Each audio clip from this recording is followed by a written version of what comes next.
Hello दोस्तों, नमस्कार। आज हम दूसरी दोपहर में हम सब मिले हैं। दूसरी दोपहर यानी कि घोड़े की नाल। कल हमने बात बताई थी कि जमुना जो थी उसकी तन्ना के साथ शादी तय हुई थी, उसके बाद वो रिश्ता टूट जाता है। फिर सबको ये कन्फ्यूज़न है कि आगे जमुना का क्या हुआ होगा। तो इसको जानने के लिए आज हम सब लोग इकट्ठा हुए हैं। तो दूसरे दिन खा पी कर लोग सब उस कमरे में बैठ गए थे कि माणिक मुल्ला आगे कहेंगे कि जमुना का क्या हुआ। तो लेखक कहते हैं कि शाम भी वहाँ पर आया था और शाम के बारे में लेखक कहते हैं कि माणिक मुल्ला जी, ये शाम जो था वो कल रो रहा था क्योंकि उसको दर्द हो रहा था, उसको दुख हो रहा था कि जमुना का हुआ क्या, जमुना की शादी हुई कि नहीं हुई। तब माणिक मुल्ला वो कहते हैं कि उसमें दुख लगाने की या ऐसा करने की कोई ज़रूरत नहीं है क्योंकि जमुना की शादी हुई।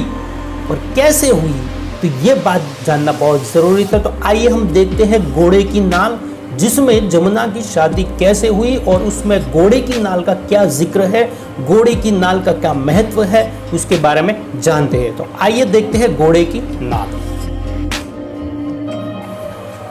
नमस्कार। लेखक माणिक मुल्ला के द्वारा यहाँ पर कहते हैं कि जब बहुत दिन हो गए, जमुना की शादी कहीं तय नहीं हो पा रही थी। हमने पहली कहानी में देखा था कि जमुना और माणिक किस प्रकार से एक दूसरे के नज़दीक आ रहे थे, माणिक को किस प्रकार से जमुना चिढ़ाती थी। किंतु अब सबको ये लगता था कि जमुना की शादी हुई कि नहीं हुई, अगर हुई तो कैसे हुई, क्योंकि पहले तो रिश्ता उसका टूट गया था दहेज के कारण। तो ये इसके कारण जमुना की जो शादी नहीं हो रही थी, इसीलिए उसके घर वाले, उसके माँ बाप या जमुना खुद भी बहुत ही दुखी थी। और जब व्यक्ति दुखी होता है तब वो कौन सा रास्ता चुनता है, तो वो पूजा पाठ का रास्ता चुनता है, कोई अंधश्रद्धा का रास्ता चुनता है, यानी कि उसको जो भी कुछ कहते हैं लोग वो रास्ता चुन लेता था। तो माँ थी वो अपने तरीके से पूजा पाठ करने लगी कि बेटी की शादी कहीं पर तय हो जाए। वहाँ उसके पिताजी जो थे उसको लगता था कि ज़्यादा दहेज देना पड़ेगा, इसलिए वो बैग में ओवर टाइम करने लगे। अब होता क्या है कि ऐसे में उनकी दूर की एक रिश्तेदार रामो बीबी थी, वो आती है उनके घर पे। और जैसे ही उन्होंने जमुना को देखा और जमुना की माँ से वो कहती है कि बेटी इतनी बड़ी हो गई है, उसका ब्याह क्या हो नहीं हुआ, क्योंकि बेटी जो है उसकी उम्र हो जाती है तब उसका ब्याह करना बहुत ज़रूरी होता है। ये हमारी सामाजिक मान्यताएं है। और जब ज़्यादा उम्र हो जाती है तब तक अगर घर में बेटी है तो बाहर वाले या रिश्तेदार सब लोग प्रश्न पूछते हैं कि आखिर बेटी की शादी क्यों नहीं हो रही। उसके पीछे अनेक कारण हो सकते हैं, उसके पीछे क्या रीज़न हो सकते हैं वो भी कोई जानता है। तो कहने का मतलब कि रामो बीबी जो आई थी वो कहती है कि उसकी शादी क्यों नहीं हुई। तब माँ जो है वो कहती है कि मैं नीचे के गोत्र में अपने बेटी को देना नहीं चाहती, क्योंकि अगर ऐसा हुआ तो इससे अच्छा है कि मैं बेटी के साथ कूद के मर जाऊँ और ऊंचे गोत्र में देने के लिए मेरे पास दहेज नहीं है। तो अब क्या किया जाए। तब रामो बीबी कहती है कि मरे तेरे दुश्मन, पास वाले पड़ोस वाले सब मरे, तू क्यों मरेगी भाई। तो ये तहरीक देखिए कि तो बात आती है कि मरे तेरे दुश्मन या पास पड़ोस वाले, तुझे क्यों मरना है भाई, मैं कोई रिश्ता लाओगे, यानी कि वो अपने भतीजे का रिश्ता लेकर आए हैं ना, अपने भतीजे की बात करती है। अब जमुना के लिए रामो बीबी रिश्ता लेकर आई है और अपने भतीजे का, जो तिहाजू मतलब कि 3 बीवियों के बाद भी बेबी बिना है, यानी कि 3 बीवियाँ थी उसकी मर गई है। अब उसकी उम्र ज़्यादा है। अब पहले तो माँ मना कर देती है कि ये तो ठीक नहीं हो रहा है कि अब ज़्यादा उम्र है तो क्या करेंगे। तब ये आगे होता ये है कि जमुना को जब ये या उसके पिता को जब बात पता चलती है रात को खाना, अक्सर ऐसा होता है कि घर में ऐसी बातें खाने पर बैठते हैं तब की जाती है, सब लोग इकट्ठा होते हैं। तो जमुना की माँ उसके पिता को ये कहती है कि भाई ये रामो बीबी एक रिश्ता लेकर आई थी, इतना बड़ा है पुरुष। तो पिताजी थाली खिसका देते हैं, क्योंकि बेटी को उसके पिताजी या पिता को उसकी बेटी बहुत प्रिय होती है। जब ये थाली खिसका देते हैं तब क्या होता है कि वो मना कर देते हैं कि वो मुझसे केवल 5 साल छोटा है, उसके सामने मेरी बेटी को कैसे दे, क्योंकि कोई भी माँ बाप ये नहीं चाहेंगे कि उससे बेटी के उम्र से ज़्यादा उम्र वाले जो लड़का है उसको से शादी कैसे करेंगे। तो थाली खिसका देते हैं, माँ फिर पान लेकर जाती है और उनको मना लेती है।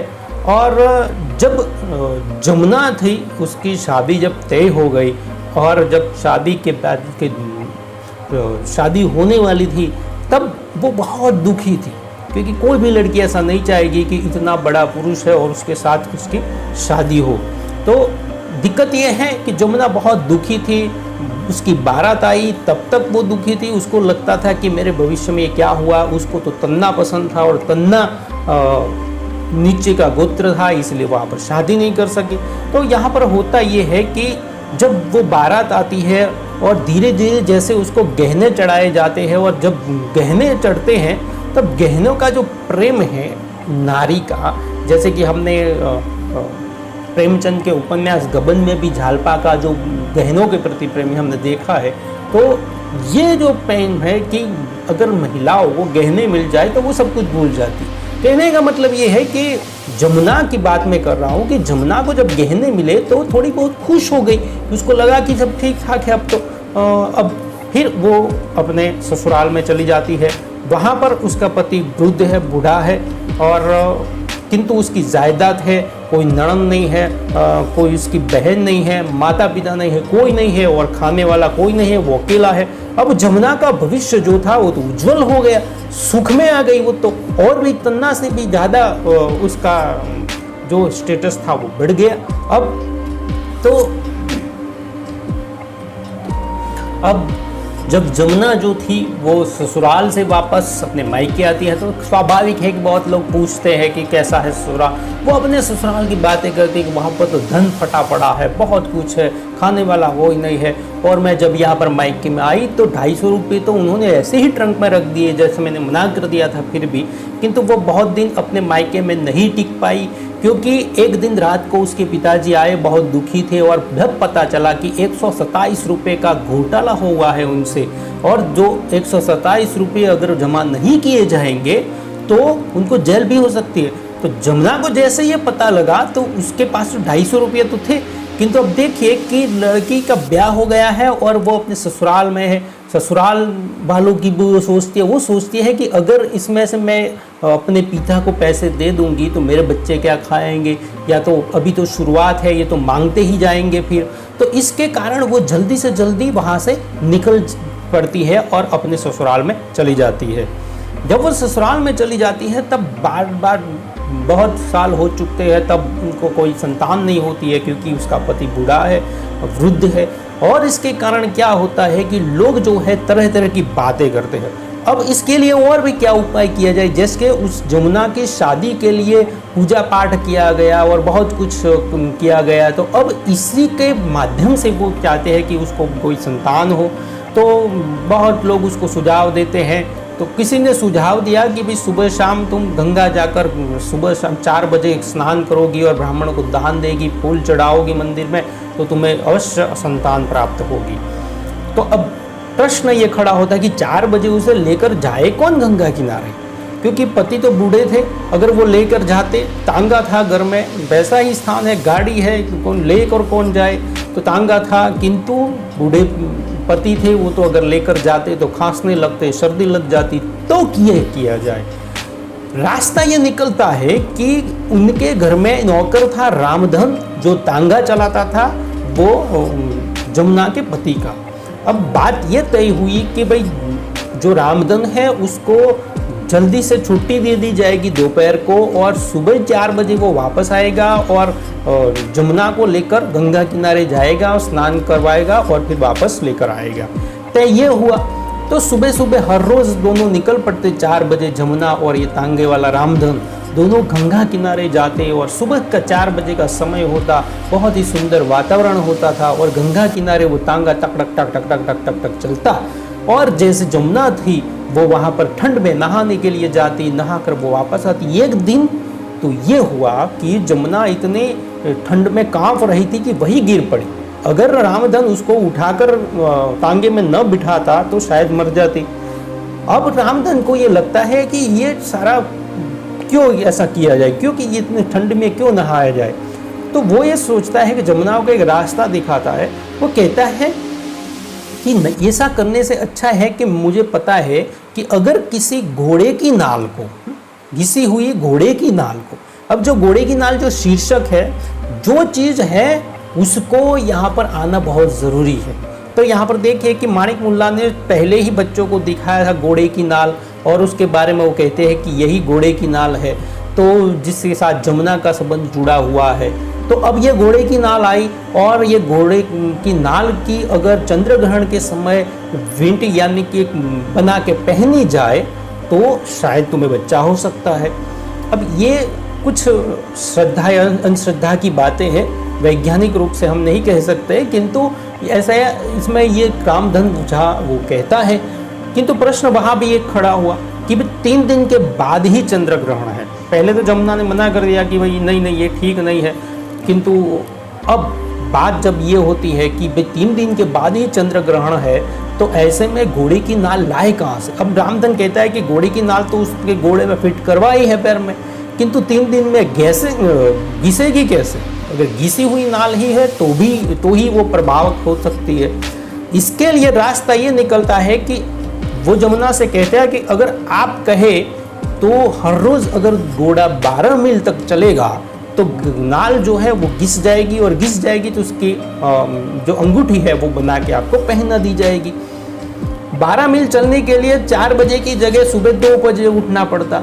और जमुना को वो कहता है कि गंगा किनारे सड़क जो है वो पक्की है, और पक्की सड़क पर अगर हम 2 बजे निकल जाएंगे तो 12 मील तक आना और जाना हो जाएगा, तो 3-4 दिन में नाल जो है वो घिस जाएगी। जमुना तैयार हो जाती है, क्योंकि ज़रूरत वाले को आप जो भी कहेंगे वो मानने को तैयार होता है। जमुना तैयार हो गई। 3 दिन के बाद चंद्रग्रहण था, हर रोज़ रात को 2 बजे दोनों निकल जाते और घूमते और फिर वो वापस आते। इस प्रकार से चंद्रग्रहण का समय आया, उसकी अंगूठी बनवाई गई, पहनाई गई, और जो जमुना थी उसको अच्छे दिन आए और उनको एक बेटा भी हुआ। और लेखक कहते हैं कि जब बेटा हुआ तो नर्स को 100 रुपये से कम बख्शिश नहीं मिली हुई होगी। अब लोग जो थे, जमुना तो बहुत खुश थी, शाम जो था वो कल दुखी था कि आगे जमुना का क्या हुआ होगा।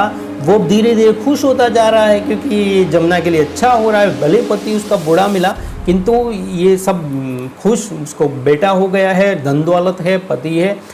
किंतु एक दिन ये हुआ कि अब बेटा हो गया है, सब कुछ हो गया है, तो एक दिन भगवान को, जमुना के पति को भगवान ने बुला लिया, यानी कि वो उनका निधन हो गया। जब उनका निधन हो गया तो जमुना बहुत दुखी हुई, ने चूड़ियाँ तोड़ी, बहुत रोई, खाना पीना छोड़ दिया। आसपास वाले लोगों ने उसको समझाया कि भाई जो होना सा तो हो गए, अब बेटे का मुंह देखो, यानी कि बेटा है उसको देखकर तुम्हें जीना पड़ेगा। अब जो रामधन था, जो तांगे वाला था, उसको जमुना ने उसके घर में एक कोठी दे दी और उस कोठरी में वो रहता था।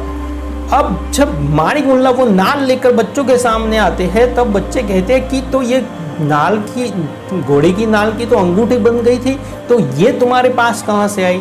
तब माणिक मुल्ला कहते हैं कि मुझे एक दिन ट्रेन में रामधन मिला था, और अच्छा खासा वो कपड़े पहने हुए थे, उसके पास पैसे भी थे और हट्टा कट्टा हो गया है तो, और उसने मुझे ये घोड़े की नाल दी और कहा कि देखिए घोड़े की नाल बहुत ही शुभ होती है और उससे बहुत ही भविष्य परिवर्तित होता है। यानी कि जमुना का जिस प्रकार से भविष्य परिवर्तित हुआ है, इस प्रकार की यहाँ पर बात वो करते हैं। तो घोड़े की नाल की जो हमने बात की, वो घोड़े की नाल इसी कहानी की एक चीज़ है, जो घोड़े की नाल जमुना के जीवन के साथ जुड़ी हुई है। अब देखिए कि जमुना की शादी जो थी वो हो गई, और वो बूढ़े पति के साथ हुई, यानी बूढ़ा व्यक्ति था, तिहाजू था, यानी कि 3 बीबियाँ होने के बाद ये 4थी बीबी जमुना थी। फिर भी जमुना को सब कुछ अच्छा, अगर पन्ना के साथ उसकी शादी हुई होती तो इतनी धन दौलत उसको नहीं मिलती। अब देखिए कि पहले वो मना करती थी, दुखी थी, किंतु जैसे ही उनको गहने चढ़ाए गए, उनको पैसे मिले, वो खुश हो गई। अब रामधन भी उनके घर में रहने लगा है, और अंत में वो कहते हैं इन सब जो अधिकार है या तो सब धन दौलत है, रामधन उसका मालिक है। ठीक है, तो अब सब लोग बच्चे शाम को चिढ़ाने लगे, देखो देखो ठीक है ना, जमुना का सब कुछ अच्छा हो गया ना। अब सब लोग रात को जब बैठते थे या कई जगहों पे खाट लगा के, रात को गर्मियों का दिन होते हैं और जब बैठते तब बातें सुबह दोपहर में जो कहानी सुनी उसके बारे में बात करते थे कि वो कितनी अच्छी कहानी थी और क्या क्या जमुना के साथ ये हुआ वो हुआ, ये सारी बातें। अंत में माणिक मुल्ला श्याम को देख कर बोलते हैं कि देखा ना श्याम, भगवान जो कुछ करता है अच्छे के लिए करता है। और ये जमुना जो थी वो कितनी सुखी हुई, तुम व्यर्थ ही दुखी हो रहे थे। तो यहाँ पर दूसरी दोपहर की कहानी समाप्त होती है। अब तन्ना जो थे यानी कि जमुना के साथ जिसकी शादी तय होने वाली थी, उस तन्ना का क्या हुआ और आगे आगे जमुना का क्या होगा, उसके बारे में देखिए तीसरी दोपहर। बहुत बहुत धन्यवाद, थैंक यू। अगर इस चैनल को अगर आपने सब्सक्राइब नहीं किया है तो सब्सक्राइब कर लें और बेल आइकॉन को ज़रूर प्रेस कर दें ताकि अगले आने वाली कोई भी नोटिफिकेशन या कोई भी सूचना आपको अवश्य प्राप्त हो। बहुत बहुत धन्यवाद, थैंक यू।